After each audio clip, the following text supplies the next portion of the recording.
Hello, welcome to JIBRIN Angle on Oweleke TV. My name is JIBRIN, and this is my angle. Once again, we are welcoming Barrister Austin Manta, who has always been with us on this show to analyze the issues of the moment. We'll be talking about several topics. Most of them borders politics and current affairs.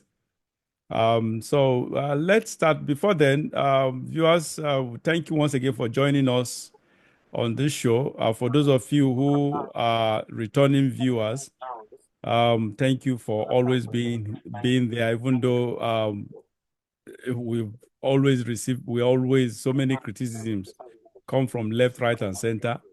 Even at that, at least that is a pointer that you guys are following us. So thank you for both those who are supporting us in what we are doing on this platform, and even including our critics as well. And thank you once again for joining us. For those of you who are just joining us for the first time, Barrister Austin Manta obviously is a new face to you. He is a very senior legal practitioner, a public affairs analyst, who knows it all. Now, when I say he knows it all, I hope you just you keep in touch with this show. You understand what I mean by that as time goes on. Barrister, once again, thank you for joining us again today. It's my pleasure to be here once again. All right, let me play on the first topic. I don't want to mention the topic first, but let me play a video. Then I think it's about a short. The video is not that long, but let's watch it. Then thereafter, we'll talk about it. And Nigeria is structurally skewed to favor Lagos economy. And this is the basic truth. How can Lagos have 3 functioning seaports with a 4th one in the works and every other place is languishing? How do you build an economy when everything is centered around Lagos?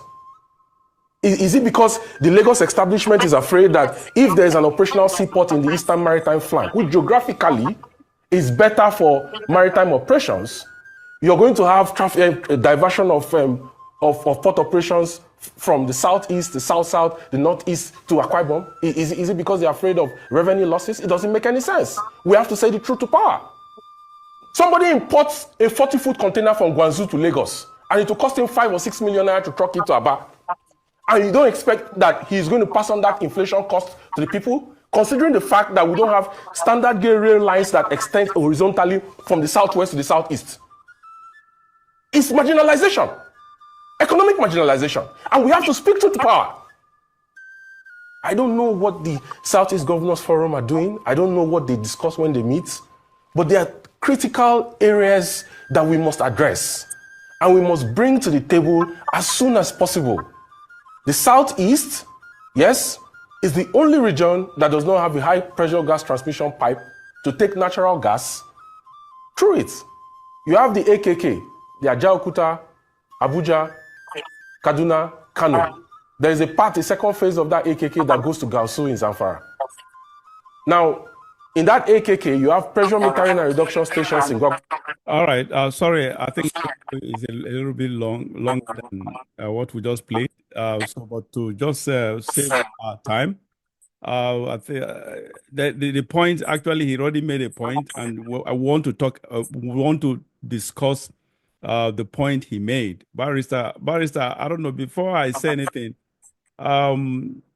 did you hear everything? Did you hear the audio clearly? The audio is quite clear. Yeah, what do you think about what the man said? Is he on point? Is it factual what he said? Well, I will say yes and no. Yes, in the sense that truly the Southeast is marginalized in economic terms, if you want to put it that way. That is because in comparison on the face of it with other regions, the Southwest I mean, the Southeast is relatively well developed in economic terms in comparison with other regions. The North, for instance, the North Central, even the South-South, and perhaps even the Southwest. The difference is that what you see in terms of economic development in the Southwest, I mean the Southeast, is self-made. It's not by virtue of public institutions or public economic ventures, but is driven by individuals from the Southeast, as distinguished or distinguished from other regions where economic activity is public-based, public enterprise-based. Having said that, he referred to two major things: ports and gas infrastructure. Yes, if you look at Lagos, historically, the Lagos being the capital of the Federation and being among the first seaports, came to have that preeminence in terms of port facilities. The issue should not be that the Southeast is marginalized deliberately on port facilities. The issue is that we should expand economic activities of such nature like ports to the Southeast, the South-South, and other regions, if possible. I remember there were proposals. There have been proposals on the ground for the establishment of a port, a dry port at Onitsha, even one in Makudi. That has remained on the drawing books for as long as one can think of. The issue now is the politics of it. You have people from the Southeast. What have they been doing about this identifiable lapse? And perhaps you have to understand that majority of those who exploit or use the ports by way of importation in Lagos are Igbos. I can tell you that. Most of the economic activities that go through the ports, Igbos are fully involved. And over time, it has become a given that they use those facilities.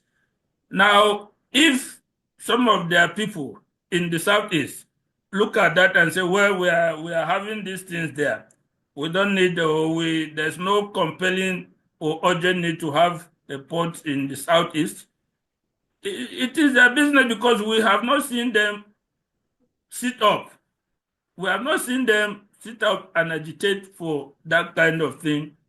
They are, as he said, they are governors of the Southeast.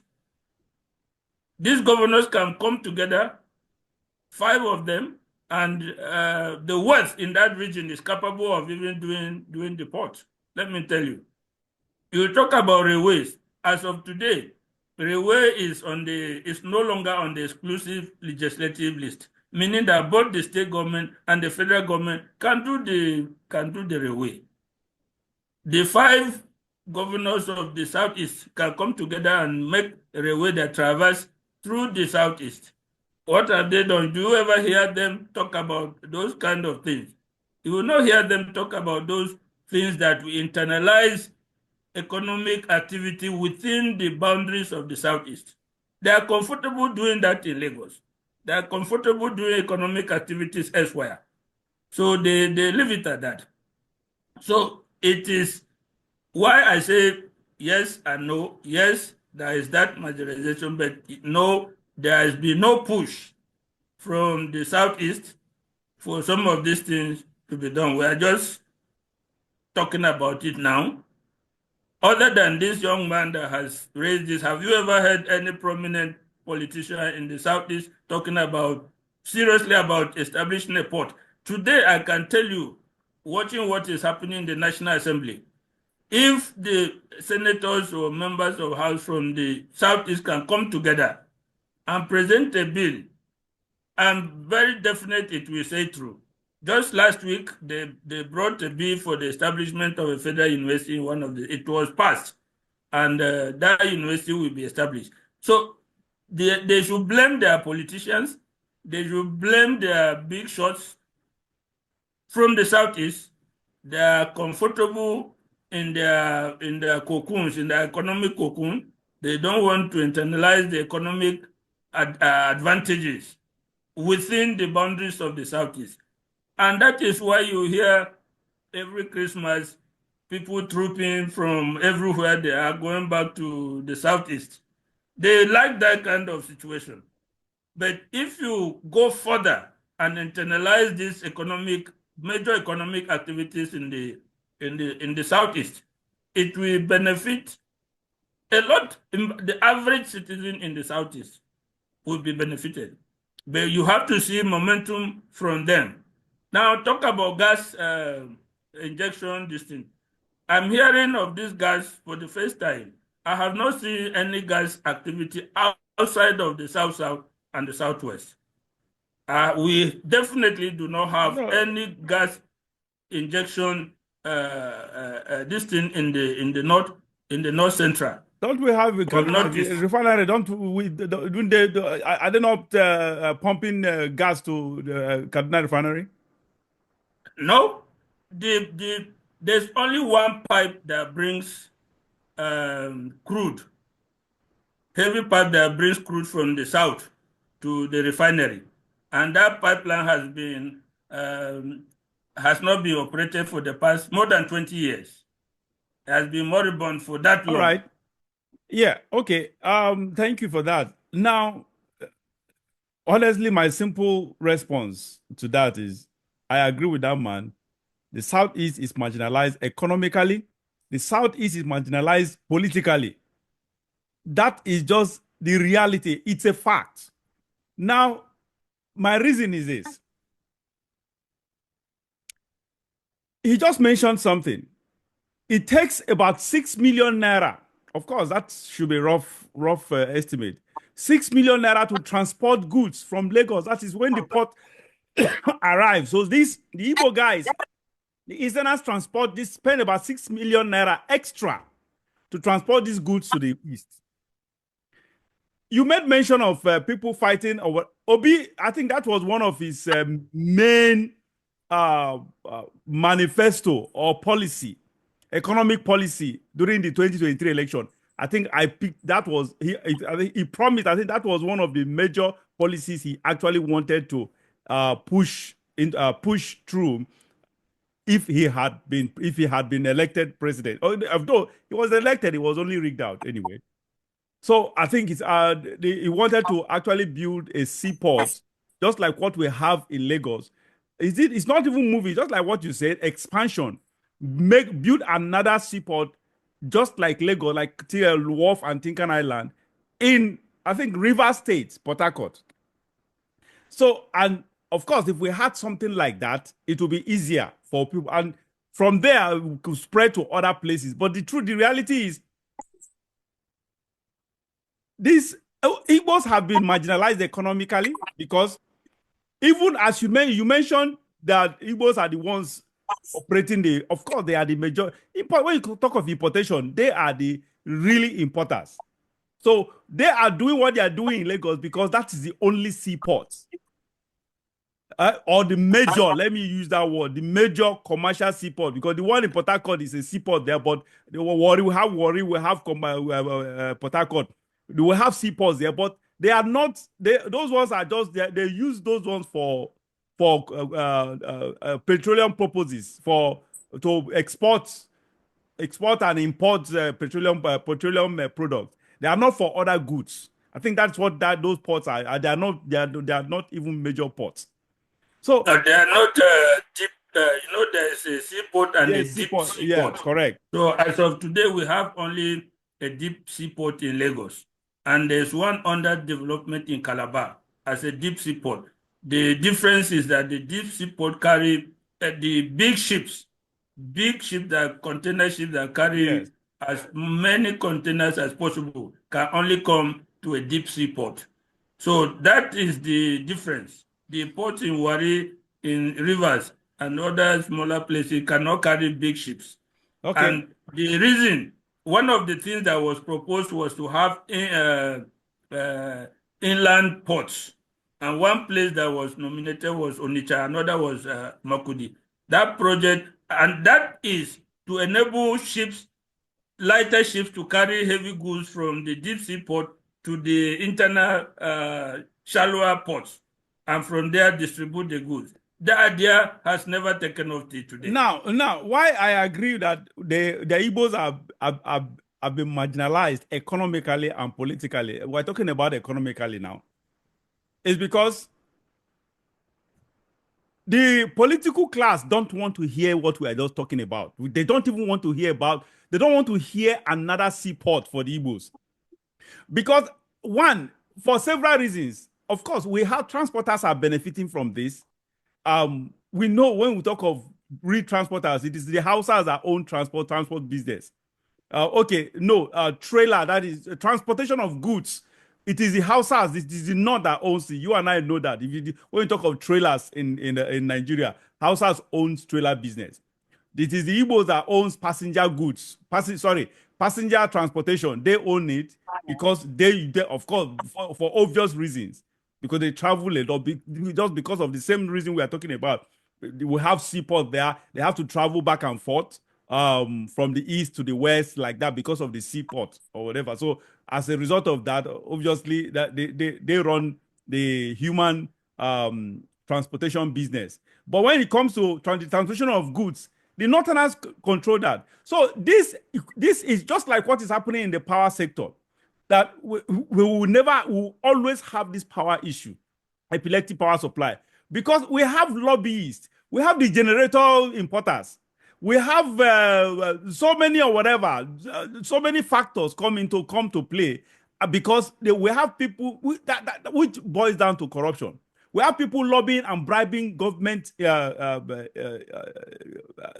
establishment from doing against doing anything that would take money away from them, that will probably kill their businesses. So that is the point. Apart from this trailer stuff, there are some people now. The issue is within the establishment cycle, there are people who are just naturally antagonists of the success of the Igbos. That is just the reality, that they don't want anything good for the Igbos, no matter what you do, no matter what they try, how much they try. They don't care. So they don't want to hear Igbo region getting prosper. Look at, I think the eastern part of Nigeria has the worst. I don't know if I'm exaggerating, but I know the south too has bad roads, but I don't think the bad roads, I don't think they have as bad roads as that of the Igbos. The southeast, the road is when you talk of, you and I, you should know better than me, Seth. So southeast, the roads are so bad. So bad. So that is just the reality. You talk about rail, for God's sake, we all know that in Nigeria, going by the history, you expect state governments to take up railway is supposed to be for federal. Those are supposed to be federal projects. They can do a joint project or whatever with the federal government. There's no doubt about that. But honestly, railway, there should be a calculation. These are things. There are some things that are, when you talk, especially when it comes to ports, things like that are supposed to be handled. They're supposed to be directly under federal control because it has to do with the border. Anything border is a federal responsibility.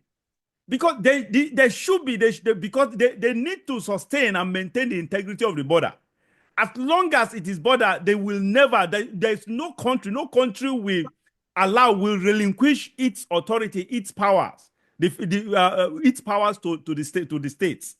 They won't do that. So rail and the seaport you're talking about, the governors, no matter, even if they have all the money, of course, the East, if they want to do, of course, the 5 states of the East can actually do that. They have what it takes to do it, but they cannot do it because I don't even think the law will permit that, because, like I said, no country. Let me be very clear. Very clear. Yes. In the past, an item like railway was on the exclusive legislative list, meaning that no other person other than the federal government could undertake a railway project. Today, that has been removed from the exclusive legislative list, meaning that a state government can build its railway, and a collection of states can build their railway. There's no impediment to that today in Nigeria. All right. Oh, okay. But now that's apart.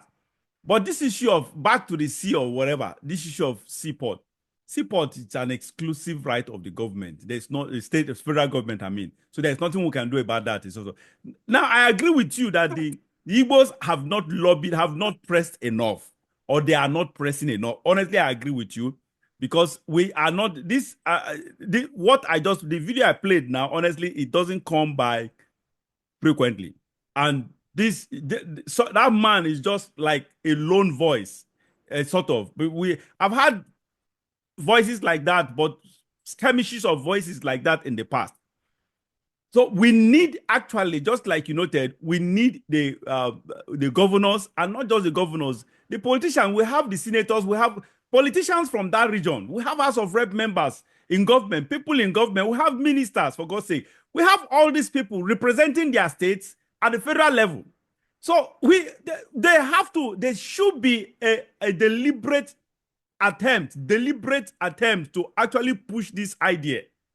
I bet you, not that they are, honestly, this idea, I bet you this idea must have been sold out to the authority, even dated back the foundation of the country, the creation of the country.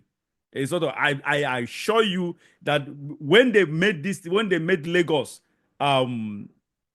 they made this only the exclusive, gave the Lagos exclusive right for importation of it. I assure you that there could have been some arguments left, right, and center, debates right and center, and I believe somebody must have suggested or asked or requested that such thing be located in the East, because Easterners are the ones doing the importation. They are overwhelmingly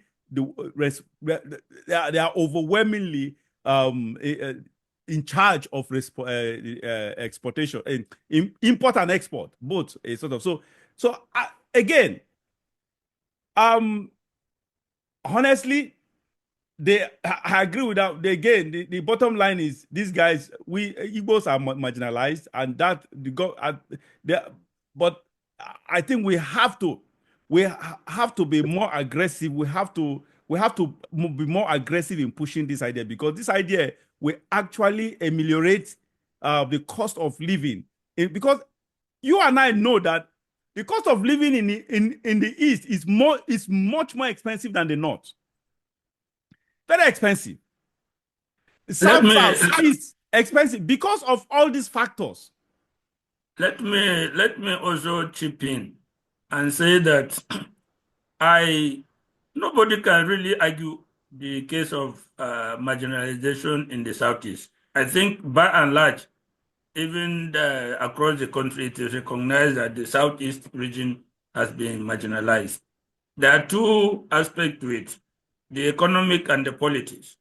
Now, if you are marginalized in a third world country like Nigeria, where the politics drive the economy, if you are marginalized politically, it will result in economic marginalization by necessity, because the people who control political power seek to inure every economic activity to their places.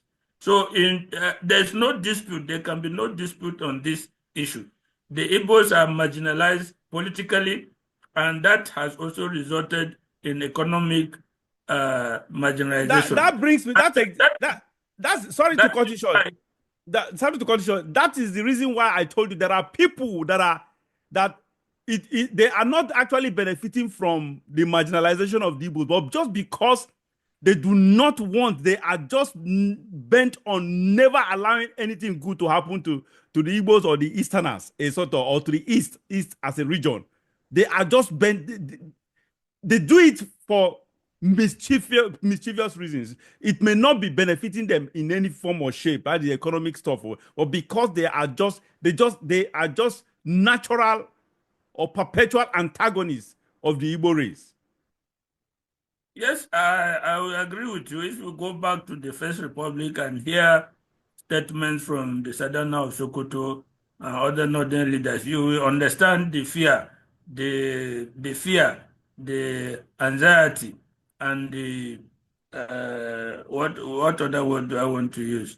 More like they feel that the Igbos are irrepressible, and if they are not contained, they will just swamp over everybody. That was the feeling then, and up to now, a lot of people have that feeling. And I, honestly, my policy and my idea and my thoughts and statements have always been that if we want to build a stable, successful, and progressive country, we must give every region a sense of belonging. We must allow everybody to be proud of the country that he finds himself, of Nigeria as a country. If you do not do that, the internal contradictions in Nigeria will continue. It will impede our progress. It will impede our development. It will impede our unity as a country. And that is what we see today. I am an advocate, and that is one of the reasons I supported and campaigned for Peter Obi. If for nothing at all, let the Igbos rule Nigeria. That alone, whether they rule well or not, is a different story. But that alone will give them a sense that the civil war is over, that this country belongs to them as well. That is nation building. That is nation building. And Barrister, before nation, you cannot do progress without nation building. yeah, Barrister, honestly, what you just said is a perfect reality. That should be the norm.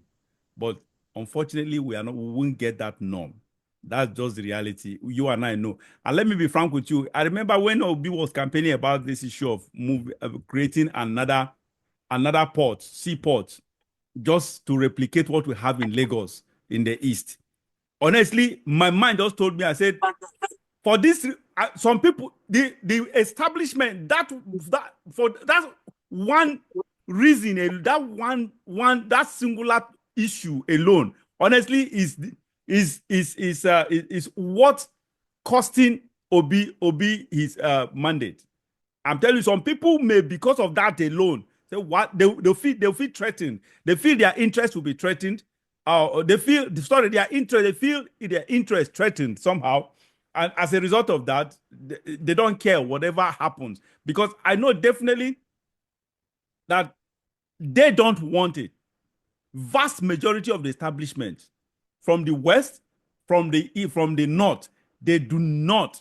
They do not. And unfortunately, it will surprise you that even some people from the east too will not. People, like I said, people are benefiting from this. Let's That is just the bitter truth. Let's also not forget there are also some other factors. The Igbos have to get their politics right and present a common front. I always give this example. Back in 1979, the northern establishment allied with elements of the southeast and produced Shehu Shagari and Alex Ekweme. The anger, the insults, and everything that you see today against the Igbos was then directed against the Southwest, Awolowo and the Southwest. I always give this example so that people should understand how the politics has been progressing all along. In 2023, Obi had to be suppressed because the northern establishment had aligned with the Southwest, and his emergence as president would have compromised their plans and their privileges. So by necessity, they had to oppose him and make sure that he did not win. That is the politics aspect of it. The hatred and envy aspect of it has always been there.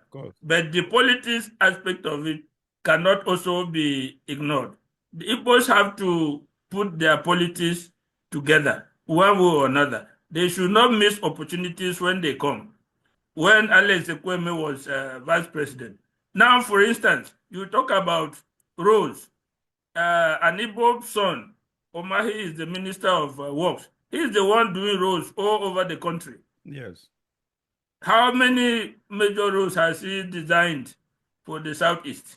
The He is problem, he now is again, Barrister, you and I know that you and I have answers to to that question. yes, The answer that is is what let me tell you one thing. Was Amechi not the transport minister during Buhari time? Igbo man? Amechi was, and I was even coming to that. Amechi was the Minister of Transport. Yes, He and for his personal interest, because he wanted to later contest for uh, presidency. contest for presidency. And to please the people that he believed will give him the presidency, he completely marginalized the Southeast, carried everything that is Took it to by way Daura to of the north. to the village, not even the Honestly, state Buhari capital of Katsina, to the village village. of Buhari. Transportation University, this one, all were cited in Daura. And what did he get for it? Nothing. Betrayal. What Now, did the Southeast? okay. What did the Southeast get? We have to round Nothing. up with this topic. The truth is, I have always said the foundation of Nigeria is faulty. And the only way that Nigeria will remain like they will keep, because Igbo is just like Igbo people, the Igbo race is just like, or the Igbo tribe. It's just like in a family where you have children, and the one that is so bright and intelligent, loved by both parents, mother and father, probably their favorite. And but what ends up happening with the brightest one, it will be envy and jealousy from the other siblings, just like what happened to Joseph in the Bible. That's the story of the Igbos. They would never, especially you see I don't even know which one hate. I think the Yorubas hate Igbo worse than the Hausas. Yoruba man, they, oh my God, they hate you. I don't even know where their hatred came from. Honestly, the hatred of the Igbos from the Yoruba race of Yoruba tribe is just immeasurable. The Hausas too, they don't like Igbos, but honestly, the hatred is just from the west is even worse than that of Hausa land.